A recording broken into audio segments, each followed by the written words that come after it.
Salve, salve, rubro-negros! Se é Flamengo, é aqui no Otto Patamar que a resenha é séria.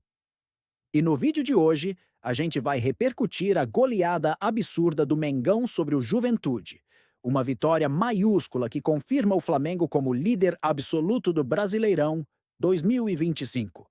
Já chega deixando o like, se inscreve no canal e vem comigo porque tem muita coisa boa para comentar dessa atuação de gala. Bora! Tá precisando de cola, hein, pra Juventude. Que, gente, 6-0 em pleno Maracanã. Não era aquele público, o pessoal lá reclamando dos preços dos ingressos. Fato é que o Flamengo já mostrou suas credenciais e agora segura o malvadão, hein? Ô, Juventude. Uma apresentação de gala para virar os holofotes que começaram à noite focados no banco de reservas. O principal assunto do dia era Bruno Henrique. Não cabe a gente julgar, que a gente possa dar carinho pro Bruno, dar o suporte que ele precisa e espero que as coisas se resolvam pelo melhor. Mas o caso não ofuscou o futebol dentro de campo. 45 minutos de pressão total rubro-negra. Aos 12, o primeiro, Pulgar. 1-0. O Juventude nem se recuperou e já entrou na roda de novo. De pé em pé, até que Gerson entregou esse bolão para a Plata ampliar. 2-0. O terceiro gol foi carregado de significados. Foram quase 2 meses sem jogar. 53 dias para ser mais preciso. 2 lesões recuperadas. Até que Danilo voltou aos gramados e marcou pela primeira vez com a camisa do time do coração.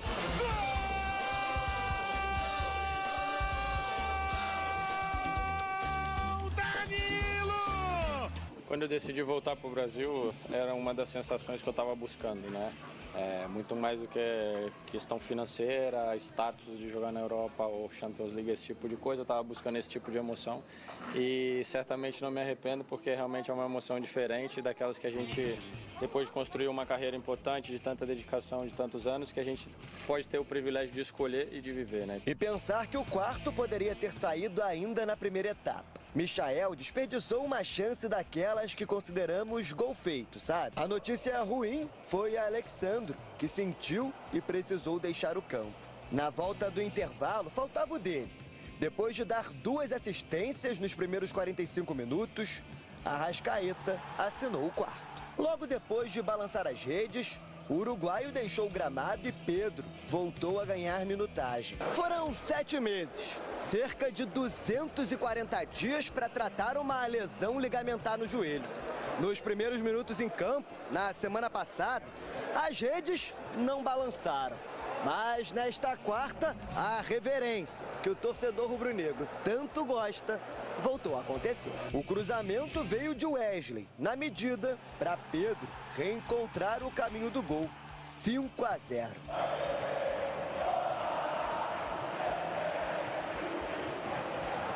E não parou por aí. O atacante ainda foi derrubado na área. Pênalti que o próprio Pedro pediu para bater. A cobrança não foi das melhores, mas no rebote, 6-0 Flamengo. Bruno Henrique ainda voltou aos holofotes no final da partida. Agora dentro de campo, mas pouco pôde ajudar. Com os 6-0 no marcador, o Flamengo voltou a vencer em casa, assinando a maior goleada do campeonato até aqui e mantendo a liderança, agora com 10 pontos somados. No próximo sábado, tem clássico contra o Vasco, com direito à provocação na arquibancada.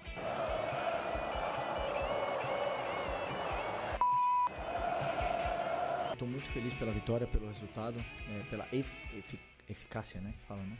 Que vocês cobram tanto aqui em todas as coletivas. Eu sempre digo que tem vezes que a bola vai entrar de um jeito que ninguém espera e tem dias que a bola não vai entrar. Isso é futebol, mas os jogadores têm esse poder ofensivo. Mas eu não me iludo com o resultado, eu não me iludo com nada disso. Eu sempre, quando eu analiso, eu tento colocar o resultado de lado. Gente, esse Flamengo, qual é a fórmula para segurar o Mengão? Quem diria? perdeu na Libertadores para o modesto Central Córdoba e depois foi lá em Porto Alegre, 2-0 para cima do Grêmio. Pega o outro gaúcho, Juventude, 6-0. Cicinho, esse time com a Arrascaeta jogando de novo muita bola, tá prometendo. Exatamente, Renata. E com o Felipe Luiz, né, você vê aí o Flamengo totalmente soberano contra o Juventude. Jogos assim, você até espera uma surpresa, alguma dificuldade, e o Flamengo não deu espaço para isso. Então demonstra que superou aquele jogo ridículo na Libertadores. São sustos que tomam e que acabam tendo que ter como exemplo. E o Flamengo tem usado isso como exemplo. Prova disso foi o excelente jogo, a volta aí, o Pedro fazendo 2 gols. Então, é um Flamengo muito, mas muito forte. O Pulgar, que tinha jogado muito bem contra o Grêmio, fez o gol. O Plata também, que é um jogador importante, ainda mais com essa situação do Bruno Henrique, que, aliás, foi ovacionado, aclamado pelo torcedor do Flamengo, que olha só para o campo, não olha para o resto, a gente até entende, não é? Pedro fazendo 2 gols, um de rebote de pênalti também. E o primeiro gol, Ronaldo, do Danilo, que é um jogador experiente, que veio para atuar na zaga e que fez o seu gol e que conta com a confiança do Felipe Luiz. Confiança que a gente viu transbordando aí, porque você perde na Libertadores, da forma que foi, dentro de casa. E logo em seguida, nos dois últimos jogos, você faz 8 gols e não toma nenhum. É a resposta que a torcida quer ver, de um time que é feito de jogadores espetaculares. O treinador está demonstrando também que tem uma frieza diferencial aí de todos que nós vimos, que quando perde o jogo, tem treinador aí que está dando chilique, sai brigando com o repórter, brigando com a portaria, todo mundo. O Felipe perdeu o jogo numa Libertadores e estava da mesma forma na coletiva. Então, além de ter um treinador equilibrado, é um timaço o Flamengo. Eu gosto quando você fala sobre equilíbrio. É uma palavra interessante. Hoje precisamos. Precisamos e muito. Precisamos. De volta com o Futebol 360, vamos falar do Flamengo. Professor Felipe Luiz, pode soltar a voz. E amasso no Juventude, hein? Vamos acompanhar. Bom, eu estou muito feliz pela vitória, pelo resultado, pela eficácia, né, que fala, né? Que vocês cobram tanto aqui em todas as coletivas. Eu sempre digo que tem vezes que a bola vai entrar de um jeito que ninguém espera e tem dias que a bola não vai entrar. Isso é futebol, mas os jogadores têm esse poder ofensivo. Mas eu não me iludo com o resultado, eu não me iludo com nada disso. Eu sempre, quando analiso, eu tento colocar o resultado de lado, né? Independente da vitória ou da derrota. E hoje, os gols que a gente fez cedo nos deram esse poder, essa confiança. Eu pego os jogadores que estão saudáveis, mas o que eu sim sei é que o Pedro na lesão anterior voltou em 6 meses e não em 9, e nessa aqui ele voltou em 7, 6,5 e 7, uma coisa assim. Os dados, o doutor pode falar muito melhor do que eu, são mais do que seguros para nos dar a confiança de colocá-lo no campo. Então, claro que falta ritmo, falta algumas coisas nele que ele vai pegar conforme ele vai treinando e com a minutagem em campo, né? Então, não sei ainda se eu posso. Eu acho que não posso colocar ele titular. Pedro não pode jogar titular ainda. Eu acho que tem que ter uma progressão. Sabe muito, né? E aí, Eugênio, você já fez um comentário aqui, eu já sei que você lembrou do Neymar, né? Não é? Mas tá aí um técnico, é claro também que ele tem um time que tem várias opções ali para a posição ali. Claro que nenhuma delas no mesmo nível do Pedro. Mas o que ele fala? Pedro ficou muito tempo parado. Exato. Ele não pode voltar de titular, ele tem que ir entrando aos poucos. É como funciona no futebol. E ele entrou ontem aos poucos e fez 2 gols. 2 gols. Porque ontem o Flamengo deu um espetáculo de futebol. Mas é contra o Juventude. O Juventude estava sendo muito elogiado nesse início de campeonato. Tinha 2 vitórias em casa. Muita gente colocando como time sensação. O Flamengo não tomou crescimento. E o mais legal é o seguinte. Com menos de 20 minutos, estava 3-0 o Flamengo. O que ele podia fazer? Acabou o jogo. 3-0, esse time não vai me incomodar. Vou aqui passar, tocar o barco só. Não. No intervalo, ele tira o Pulgar, coloca o Gerson como volante e mete o Luiz Araújo. Ele vai pra frente, vamos jogar bola. Depois ele tira o Arrascaeta, que tinha acabado de fazer esse belo gol aí, e coloca o Pedro. Depois ele coloca o Cebolinha no jogo. E o time cada vez mais para frente, sabe? E o Flamengo continuou atropelando e com lances de muita beleza plástica. Eu falei ontem nas redes sociais, né? Foi um recital de futebol. Uma noite em que o torcedor do Flamengo saiu muito feliz. Aquele que foi ao estádio, aliás, é um público pequeno para o Porto Flamengo, 30 mil pessoas. Houve protestos contra o preço dos ingressos. E justos. Gritou isso, houve justos os protestos, não os preços. Sim, justos os protestos. E o Flamengo não tomou conhecimento do Juventude. O Pedro com 2 gols, um de cabeça e um de pênalti, no rebote, né? Do pênalti, na verdade. Um de pênalti. O pênalti que ele sofre nesse lance aí. Pedro driblando, né, cara? Quem mandou mensagem, está nos assistindo, nos dando sua maravilhosa e honrosa audiência, mandou mensagem elogiando o Pedro. O Rafael Prates, dizendo que o Pedro tem o perfume que a bola gosta. Obrigado, Rafael Prates, grande amigo. Muito obrigado pela audiência e pelo comentário. Não é isso, é um jogo que o Flamengo não se gosta? poupou. Não se poupou. Jogou muita bola, deu espetáculo, goleou e a torcida foi dormir feliz. Sim. Eu acho que isso é o grande barato do futebol, né? Amanhã a gente não sabe. Muitos torcedores na rede social lembrando uma goleada sobre o Goiás, que teve em 2019. Que seguiu atacando, né? Mesmo com acho que aquela goleada foi a grande virada, assim, no momento JJ. do Jorge Jesus, que dali o time engrenou e saiu para ganhar tudo.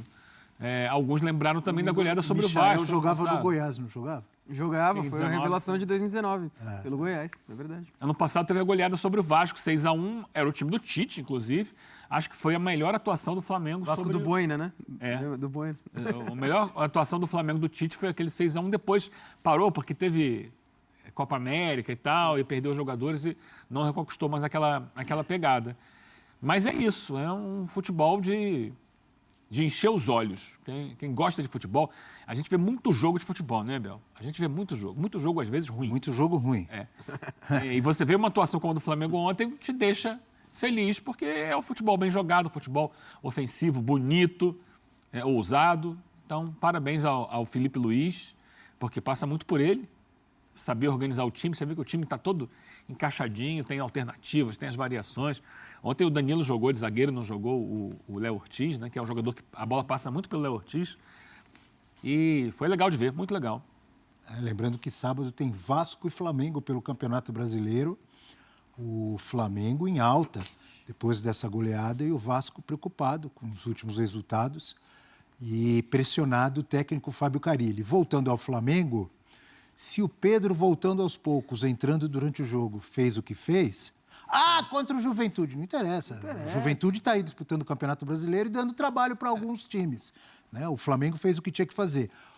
A tendência é melhorar ainda mais, o Pedro se reintegrando, mesmo que devagar, como disse o professor. O cruzamento do Wesley, Luiz. impressionante. Sem dúvida. Até porque quando a seleção brasileira vinha jogando com 9, era para ser ele, o camisa 9 da seleção brasileira. Então a gente está falando desse nível de jogador e que faz diferença. E que, inclusive, acho que teve... não é a justificativa, mas assim, a queda muito do Flamengo do Tite passa muito pela ausência do Pedro. Sim. Não estou falando que o Tite não deveria ter encontrado outras soluções. E aí é outra história. Mas você mostra o quanto que ele é importante nessa equipe. Acho que o Flamengo conseguiu encontrar com o Filipe Luís outras formas de jogar sem esse centroavante. Mas ele ainda é o principal camisa 9 do país. E logo na volta já demonstrou isso. E assim, a atuação, eu concordo com o que o Eugênio falou em relação à coletividade, a intensidade do jogo, a manter a postura depois do gol. O Filipe Luís lembrou da eficácia que se cobrava e o Flamengo faz 3-0 nas primeiras finalizações, então um time que foi muito eficiente na hora de definir. Você tem 2 gols de bola parada, que também é um mérito, mas se você olhar os gols com bola rolando, são bonitos, são construções assim com muitos jogadores, com muita movimentação. E eu também não entro nessa de querer minimizar a vitória de ontem falando do Juventude. Primeiro porque o Juventude já tem feito um bom trabalho no passado, causando muita dificuldade para outros clubes, em Copa do Brasil, no Brasileiro. teve algumas boas atuações. E outra, ainda que não fosse um time que não se destacasse, fosse um time para ser lanterna, por exemplo, do Campeonato Brasileiro, e eu acho que não é o caso, mas mesmo que fosse, ele joga com todo mundo. E a gente não vê um 6-0 desse acontecer com a frequência que possa imaginar quando você fala de um time mais inferior. E não acho que é o caso do Juventude, só para repetir. O Central Córdoba, por exemplo, Exato. Não, que é um time muito pior que o do Juventude. Muito pior. E aí o Flamengo vai lá O Flamengo não conseguiu render. E o Flamengo vai lá e faz o que fez. Então acho que Aliás, é que uma atuação resposta muito do elogiada. Flamengo, né? Após esse tropeço contra o Central Córdoba. Uma partidaça fora de casa contra o Grêmio. A gente pode citar aqui todas as mazelas do Grêmio. Falaremos aí da queda do Quinteiros, mas foi uma baita resposta. E agora contra o Juventude, sacanagem, né? Você vê o Pedro voltando. O que o Gerson tá jogando bola, cara. Ontem era só letra, passe de calcanhar. E assim, não era firulinha, né? Não esqueça, o Adílio dos tempos modernos. O Adílio Continue. dos tempos modernos. Não, assim, com contundência. Não era toquinho pro lado, virando a cara. Assim, sempre muito vertical. Meus amigos aqui... Jogador de bola, né? Jogador de bola. E meus amigos complementaram aqui, gabaritaram. O Flamengo não perde a intensidade. Ontem, assim, guardadas as proporções, estava jogando fora de casa, etc. Botafogo e São Paulo. São Paulo faz o 2-1. Vamos retrair. Vai todo pra trás. São Paulo tá fazendo isso direto, inclusive. Vamos todo pra trás. O Flamengo fez 3, faz 4, faz 5, faz 6, poderia ter feito muito mais. Entendeu? Tem elenco pra isso, tem futebol pra isso. E aí, quando você... O DM do Flamengo, por muito tempo, ficou recheado, né? O Cebolinha, o próprio Michael, Pedro. Vão voltando... Pô, o Felipe Luiz, que entende o que é Flamengo, porque a torcida do Flamengo é conhecida por cobrar, às vezes, não vitórias, né? Que a gente tá falando de jogo a jogo. Vitórias também, não só vitórias. Não só vitórias. Mas cobrar o jogo, bem jogado. Se tem um estilo de jogo que a torcida quer ver, é o que foi apresentado ontem no Maracanã. Mas é uma pergunta para você que eu faço normalmente Manda. pro professor Celso Unzel. Ai, Você ai, dá ai. nota para um jogador. Mas é fácil para você. Vai. Nota para a Arrascaeta no jogo de ontem ou neste Campeonato Brasileiro. Ele fica nervoso, né, na hora de finalizar. Putz. Que tranquilidade para fazer gol, hein? Do jogo contra o Grêmio foi assim, ontem de novo. Eu não sou o professor, odiava tirar nota baixa, porque eu acho que o professor, às vezes, é muito exigente, cara. Então, pra mim, até agora, a Arrascaeta 9,5 no Brasileirão. Tá louco, E lembrando também que faz aquele gol crucial de biquinho contra o Vitória. Lógico, ainda... Artilheiro do Brasileirão, se não me engano. 4 gols, junto Ao com lado Pedro Raul. E Verratti. E Verratti. E além dos 4 gols, 2 assistências. Então ele tem 6 participações em jogo e jogando 3 vezes. Em 4 rodadas. Assim, tudo bem, é começo de campeonato, mas pra mim, desse início de campeonato, é o principal nome do Brasileirão. Olha, talvez seja o... São só 4 rodadas, talvez seja o bola de ouro do momento. Não duvido. Alô, Ricardinho, Ele ajuda tava nós. ali, né? Ele tava na disputa ali, né? Por ele, deve ser ele, né? Porque Ou ele, 4 Pedro gols Raul. e 2 assistências no Brasileirão. Pedro Raul acho que muita tem coisa. 4 4 gols. rodadas. Pedro Raul também tem 4 gols e 1 assistência. Então deve estar nessa briga aí. Mas você falou tudo, Abel. Desfilando a Arrascaeta. Gelado na hora de gelado pra finalizar, hein? Não tá nem aí, ele sabe onde colocar ali. No gol dele, num tempo que mata o goleiro, né? Porque você espera que ele vá dominar, Na pensar, bola, não, ele já mata com a muito... perna esquerda, gira e bate. Olha que facilidade, velho. É inteligência, raciocínio rápido e qualidade técnica, tudo no mesmo lance. E também, a gente não citou aqui, mas também parabéns pro Plata. Mais um gol bonito do Plata pelo Flamengo de cavadinha, né? Plata que se encontrou aí no Mengão e tá rendendo bem. O Flamengo tem muita peça positiva, né, cara? É sacanagem. E o Plata que jogou como centroavante, né? Sim, exato. Depois A entra entrada do Pedro. ele e o Arrascaeta por dentro, com o Gerson aberto de um lado, Michael do outro. Esse foi o ataque do Flamengo no início do jogo. Sim. Depois ele vai trocando. Inclusive que o Plata fica no jogo, depois ele sai já no finalzinho para a entrada do Bruno Henrique, que inclusive teve seu nome gritado em coro pela torcida. Mas o Pedro entra no lugar do Arrascaeta. Sim. Que já estava jogando ali por dentro, não como um homem mais avançado, mas por dentro. Depois entra o Luiz Araújo, o Gerson vai para volante e o Flamengo vai, pressiona. Cebolinha entra no lugar do Michael e vai para cima. É um elenco espetacular, nenhuma dúvida. Falamos muito, exaltamos, porque tem que ser exaltada essa goleada, essa grande atuação rubro-negra contra o Juventude. Agora é a hora, o Eugênio já deu uma palhinha ali, de falar de um assunto desagradável, mas é a realidade. Bruno Henrique, investigado, Bruno Henrique, nessa manipulação de apostas no cartão amarelo sofrido contra o Santos, com muitos indícios, com gravações, tudo que a gente acompanha nos últimos dias. Ontem entrou, foi aplaudido pelo torcedor e o Felipe Luiz também falou sobre ele, Johnny. A gente já mostrou, né, o Felipe Luiz? Se tiver... então vamos lá. O Felipe Luiz, depois a gente comenta. Vamos nessa. Vamos com o Felipe Luiz. Claro, eu conversei com ele. Ele está normal, absolutamente normal, se apresentou com todos os companheiros. E, como eu falei na outra entrevista, ano passado, a mesma coisa. A única coisa que pedimos, que ele deve pedir, mas eu peço por ele, é a presunção de inocência. Né? Uma pessoa que tem o direito de se defender das acusações e ele tem a presunção de inocência. Então, como eu falei, uma postura de uma pessoa que está totalmente tranquila, hoje entrou em campo, foi companheiro dos companheiros, foi amigo dos amigos e absolutamente normal. Enquanto, claro, ele tiver disponível, um jogador muito, muito, muito importante. Johnny.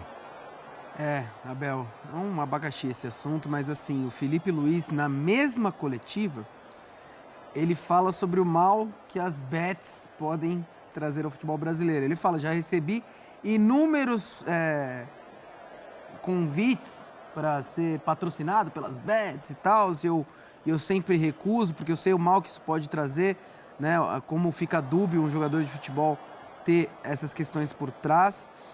Eu entendo a fala dele sobre a presunção da inocência. Eu não sou o juiz do caso, mas as provas são muito contundentes contra o Bruno Henrique, infelizmente, né? Quando você tem uma conversa de WhatsApp, né, de uma troca ali de um parente pedindo para você tomar um cartão e você toma o cartão de uma forma besta, como foi o Bruno Henrique contra o Santos, cria-se, todo mundo pode pensar o que quiser em cima do assunto. É óbvio, Abel, que a torcida do Flamengo vai tentar acolher o Bruno, porque é um ídolo da torcida. É um ídolo geracional, ele é um dos maiores ídolos desse Flamengo. Para mim é Gabigol, Bruno Henrique e Arrasca. E para mim isso aí me deixa mais pé da vida ainda, entendeu? Porque é um cara que tem a carreira consolidada demais, ídolo, não é um jogador... óbvio, nada justifica. Mas tem jogador de Série D que não recebe por meses, salário atrasado, etc.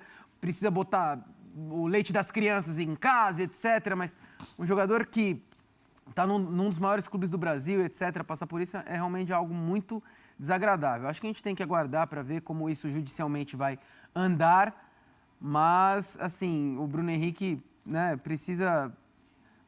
Eu acho muito correto também a opção do Felipe de colocá-lo no banco. Achei até que ele poderia ter sido afastado, não foi o que o Mas ele fica no banco poupado para o jogo com o Vasco. Exato, talvez, pode ser. É uma programação da comissão técnica. Em nenhum momento foi citado a questão de afastamento, etc, né?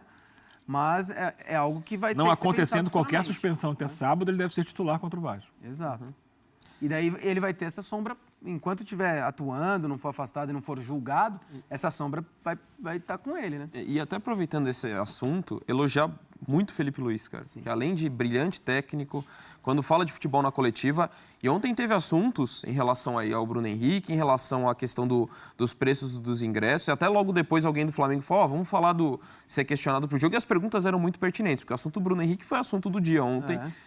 Você tem a questão dos ingressos, que de fato foi um protesto da torcida, e o Felipe Luiz não se escondeu de nenhuma pergunta, então além de falar de futebol, é muito autêntico nas suas opiniões, até quando a questão vai extracampo. E assim, eu acho que ele, no cargo dele como técnico, eu acho que ele agiu como... de forma sensata. Sim. Você tem a presunção de inocência, de fato. Acho que aí é uma questão de utilizar o jogador ou não. É algo conversado, porque o jogador pode estar muito afetado por isso e não ter cabeça para jogar e focar na sua defesa. Ou ele pode justamente isso o seu momento vou jogar enquanto isso não se resolve. Enquanto é tempo, né? Enquanto é tempo, ou também isso de me distrair em relação a isso. Então, porque é o que o João falou, não dá para a gente ter o papel de juiz aqui, determinar isso aqui vai ser alinhado. Enquanto isso, eu acho que é conversado, cada um reage de uma forma diferente em relação a isso, e acho que a postura do Felipe Luiz é bem sensata, como praticamente tudo que ele fala. E ontem, inclusive, eu falei aqui, eu opinei, que eu o deixaria de fora, o afastaria por um tempo, até para preservá-lo. Isso é muito pessoal, mas, né? Isso é muito... a partir do momento que ele diz, não, estou tranquilo, apesar de tudo, quero jogar, estou com a cabeça boa, eu mudaria de ideia. Falar, então tá bom, você quer jogar? isso. Sabendo que, por exemplo, ontem ele estava no Maracanã, com a sua torcida, tarará. Quando o Flamengo jogar fora, é bem conhecendo como são as pessoas, vai ter provocação, Flamengo e Vasco, Abel. vai ter adversário falando disso, xingando, bababá, né? É. Ele tem que estar preparado para isso. As Tem um pessoas clássico gostam de agora. atacar o ponto fraco, ou seja, o que for dos outros, né? O mando é do Vasco. Nesse clássico no Maracanã, o Eugênio traz pra gente que o Bruno pode ter sido até poupado, né? Por opção técnica do Felipe, da comissão técnica. O que ele vai ouvir no Maracanã é sacanagem. Se ele jogar, sem dúvida. Mas se ele tá com a cabeça boa, espero que esteja, né? Até para entrar em campo e desempenhar. Mas vai ter que ter ali uma, né? Sangue frio, talvez. Sangue frio total. O que o Flamengo fez com o Juventude no Maracanã foi covardia. Uma goleada por 6-0, que mais pareceu treino de luxo, mas com intensidade e entrega do começo ao fim. O time de Felipe Luiz jogou sério, organizado, compacto e com repertório ofensivo de encher os olhos. Mesmo com 3-0 no placar antes da metade do primeiro tempo, o Mengão não tirou o pé. Pelo contrário, continuou sufocando, pressionando, trocando passes com naturalidade, explorando os lados e dominando o meio com a liderança de Gerson. E olha, o que esse time está jogando em bloco é coisa de time pronto para brigar por títulos grandes. Dá gosto de ver um Flamengo assim. Zaga saindo com qualidade, meio-campo agressivo e ataque com mobilidade. É o DNA rubro-negro em campo, com intensidade e vontade até o último minuto. Com Felipe Luiz no comando, o Flamengo está mostrando não só futebol bonito, mas também compromisso tático e mentalidade vencedora. Isso sim é um time que joga para ser campeão. Então é isso, nação. Aqui a gente fala de Flamengo com o coração na ponta da chuteira. Se curtiu o vídeo, deixa o like, comenta aí sua opinião e se inscreve no canal, porque aqui é Mengão Sem Filtro. Até a próxima, porque o papo aqui é reto e o Mengão tá no outro patamar.